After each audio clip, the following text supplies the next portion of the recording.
Hello, my amazing artist. Today we are going to create some concentric circles using dot art. So to begin, please write your name on your paper and then turn it over. Today we will be using tempera paint, which is washable, but because we want to keep our paints nice and clean, they are stored in these ice cube trays that have a lid. If you need help getting the lid off of your tray, please ask me. They're a little tricky. Something else to know is that each color that you have the opportunity to use will have one Q-tip. So each Q-tip belongs in its home, which is the different color. Please do not mix the Q-tips in the different colors because that will muddy our paints and then other artists cannot use them.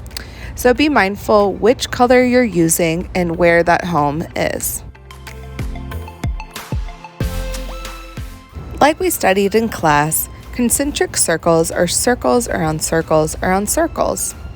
And we're drawing inspiration from the artist Wassily Kandinsky, who is very famous for his concentric circles. We're changing it a bit because we are using dots to create these circles.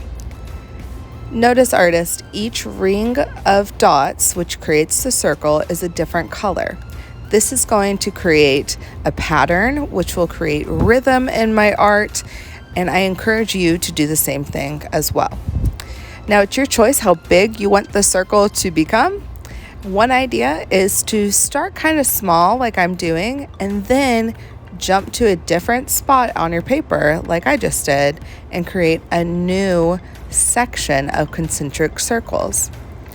As these spread out, you will see that some will look like they're on top and some will look like they're in the background. This creates depth or the illusion of space, and it creates some movement which draws your eye through your artwork.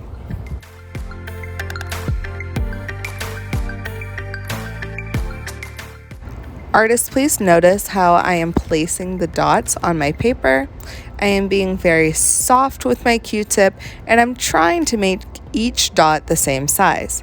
Now, we are not machines, we are not perfect, we are humans, we make mistakes. Not every dot will be identical or exactly the same size and shape, but just try your best. This project is pretty time consuming, so we will just work on it day by day until we finish. If your circles go off the page, they'll create an even cooler effect, and I encourage you to do that. I hope you have fun creating your concentric circles, take chances, and stay curious.